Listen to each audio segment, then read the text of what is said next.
የضማ አናባቢ ምልክት ሶስተኛው ሐረካ ላይ ደርሰናል። አወለን መጀመሪያው ፈትሐ ነው አይደለ? ያየነው በባለፈው ክላሳችን ፈትሐ ነው።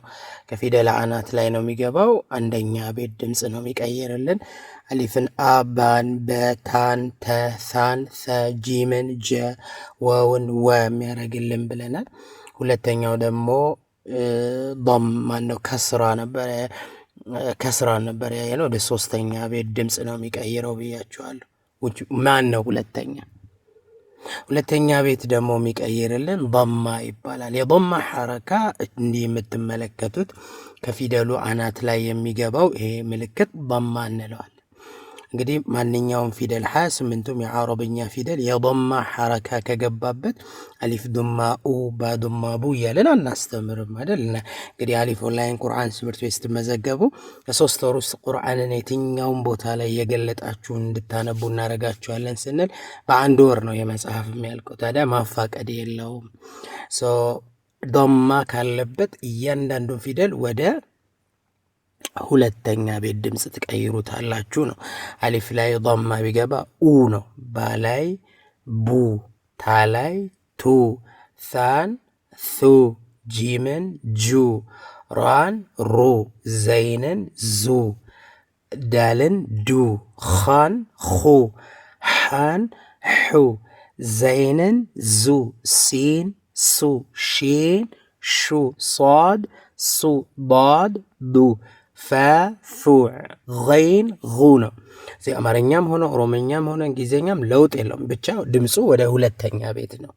ድምፁ ወደ ሁለተኛ ቤት ይቀየራል ነው። በዚህ አጋጣሚ እስቲ አሊፍ ባታ ስለሆነ ብቻ በሌላ መሞከር እንችላለን ኢንሻአላህ።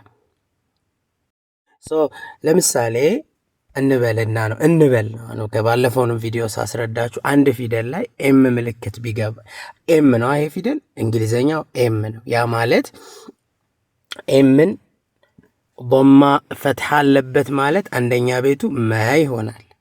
ትክክለኛ ኤም ላይ ዱማ አለበት ካልን ኤም ላይ ዱማ ምልክት አለው ካልን ሙ ሆነ ማለት ነው። ወደ ሁለተኛ ኤም ላይ ከስራ አለበት ማለት ኦልሬዲ ሚ ሆነ ማለት ነው። አሁን ልጨምርላችሁ ይኸውላችሁ ወንድምናቶቼ የአረብኛ ፊደል ላይ ለምሳሌ ኬ የሚባለውን ፊደል ፈትሐ ቢገባበት ፈትሐ አንደኛ ቤት ድምጽ ነው ብለናል። ሰኬን ከ ይሆናል። ኬ ላይ ضማ ቢገባ ضማ ወደ ሁለተኛ ቤት ድምጽ ነው የሚቀይረው። ስለዚህ ማን ይሆናል? ኩ ይሆናል። አሁን እንግሊዝኛ ላይ ሲሆን ኬ ድማ እኮ አትሉማ አይደል? አሁን በማፋቀድ አይደለም። መቼለት ሰሚራ ስንማር ምንድን ነው ያለችው? እንግሊዘኛውና አረበኛው ሲሆን አረበኛ ላይ አሁን በእንግሊዝኛ ኬ ከሆነ በአማርኛ ከኩኪ ከኬክ ነው። በአረበኛ ካፍ ማለት እኮ ነው። ለውጥ የለውም። ይገናኝ ኬ ላይ ከስራ ቢገባ ወደ ሶስተኛ ቤቱ ማን ይሆናል? ኪ ይሆናል። አንድ ልጨምርላችሁ ግድ የላችሁ። ኤስ እንግሊዘኛ ኤስ ነው። እንግዲህ ኤስ ማለት ወደ አማርኛ ብንቀይረው ሰሱ ሲሳ ሴስሶ ነው። ወደ ቁርአን ውስጥ ብናመጣው ሲን ነው አይደለ? ስለዚህ እንበልና ኤስ ላይ ፈትሐ ቢገባ አንደኛ ቤቱ ማን ይሆናል ነው? ሰ ይሆናል። እንበልና ኤስ ላይ ዱማ ቢገባ ሁለተኛ ቤቱ ማን ይሆናል? ሱ ይሆናል። ትክክል። እንበልና ኤስ ላይ ከስራ ቢገባ ሲ ይሆናል። ስለዚህ ወንድምናቶቼ ከስራ እያንዳንዱን የአረብኛ ፊደል ወደ ሶስተኛ ቤት ድምጽ ይቀይራል። ضማ ሁለተኛ ነው፣ ፈትሐ አንደኛ ነው ማለት ነው። ተባረከላህ። እስቲ ቀጣዮቹንም አብረን ማየት እንችላለን።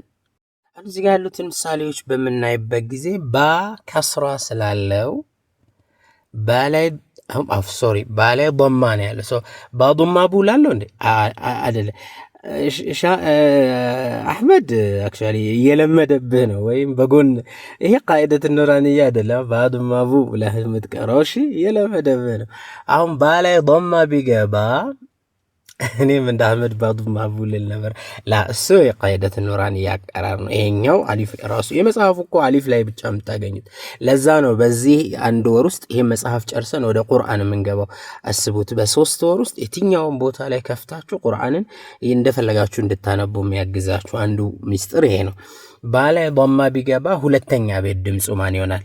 ቡ ይሆናል።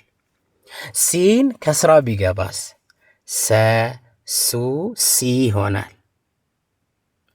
እሺ ጧ ፈትሐ ስላለበት አንደኛ ቤቱ ማን ነው? ጠ ነው። ምናልሽ ጧ እንዴት ጧማ ከሆነ ጠ ጡ ጢ ጣ ወደ አራተኛ ሄዳ። ይሄ እኮ ፈትሐ ነው። እሺ ቆይ እናንተ ትለማመዳላችሁ። አንድ ጊዜ በደንብ ላስር። አሁን አሊፍ ላይ ወይም ሀምዛው ላይ ዶማ ምልክት ስለ አሊፍ ማለት ያው በአማርኛ ነው፣ እንግሊዝኛ ኤ ቢሆን ነው። ሶ ዶማ ወደ ሁለተኛ ቤት ይቀይራል ካልኳችሁ፣ ስለዚህ ማን ይሆናል? ኡ ሆነ ማለት ነው። ሲን ከስራ ካለውስ ሰሱ ሲ። እሺ ራ ፈትሐ ካለው ረ ኡሲራ። አሁን ተግባብተናል። አሁን እዚሁ ጋር ጂምን እንየው። ጂምን ጂም ዶማ ስላለው ጀጁ፣ ባ ከስራ ስላለው በቡ ቢ፣ ከስራ ወደ ሶስተኛ ቤት ስለም በቡ ቢ ነው። ራ ፈትሐ ስላለው ረ ነው፣ ጁ ቢራ እንላለን ማለት ነው። እንደዚህ ብታስረዳን ኖሮ እኮ ድሮ ነበር ቁርአን ማንበብ የቻልነው። አዎ ሐቂቃ አልሐምዱሊላህ እንደምንለፈልፈው እንደምንሰራው ነገር ብዙ ሰዎች ጋር መዳረስ ባንችልም አልሐምዱሊላህ ቁርአን የሚወዱ ሰዎች እናንተን ሳስተምር ሪከርድ እያረኩ በሁሉም ላይ ለቀዋለሁ። ሼር ላይክ ያደርጋሉ፣ ሁሉም ሰው ጋር ይደርሳል። ቁርአን ገር ነው። ዛሬ እንቀጥል ዶማችን ላይ አብሽሩ። ቅድም ሰሚራ ስትል እንደነበረው ምሳሌ ዶማ ነው ስሙ፣ ግን በምን እናስታውስ? ፈትሐ ስትሏን ፈ አንደኛ ቤት እንደሆነ ቢያስታውስላችሁ ዱ ብላችሁ ብታስሉ ዱማ ብትሉት ለምሳሌ ዶማ ነው፣ ግን ዱማ ብትሉት ደዱ ወደ ሁለተኛ ቤት ድምፅ መቀየር ነው። ለምሳሌ ሲል ላይ ዶማ ሲገባበት ሰሱ፣ ባ ዶማ ስላለበት ቡ፣ ላም ዶማ ስላለውስ ሉ፣ ሱቡሉ። አሁን ማፋቀዱ እንደዛ በማፋቀድ አይደለም። አሁን ፋ ዶማ ስላለበት አንደኛ ቤቱ ፉ አይሚን አንደኛ ቤት፣ ሁለተኛ ቤት ዶማ ወደ ሁለተኛ ነው። ፈትሐ አንደኛ ነው፣ አትርሷ። እየቀላቀላችሁ በመሃል እንግዲህ ዶማ ሁለተኛ ቤት ነው፣ ከስራ ሶስተኛ ቤት ነው። ፋ ላይ ዶማ ቢገባ ምን ይሆናል? ፉ ነው አይደል? እሺ ራ ፈትሐ ነው። ስለዚህ ራ ፈትሐ ራ ማለት ፈትሐ አንደኛ ቤት ነው። አህመድ ራ ፉራ አታያይዙ ደግሞ አንድ ባንድ ፉ ራ፣ ከዛ ሲን ዶማ ስላለው ሱ ፉራ ሱ። እሺ ገይን ከጉሮሮ የሚወጣው ፊደል ገይን ነው። ልክ ተጅዱን ጠብቃችሁ ማለት ነው እንጂ ቀጥታ ጉ ብላችሁ አታነቡት። ገይን ዶማ ስላለው አሰንት ሰው። ሲን ከስራ ስላለው ሲ፣ ላም ፈትሐ ስላለው ለ ጉሲለ። አሰንት። በዚህ መንገድ የተቀሩትንም አብረን እንለማመዳለን ኢንሻአላህ።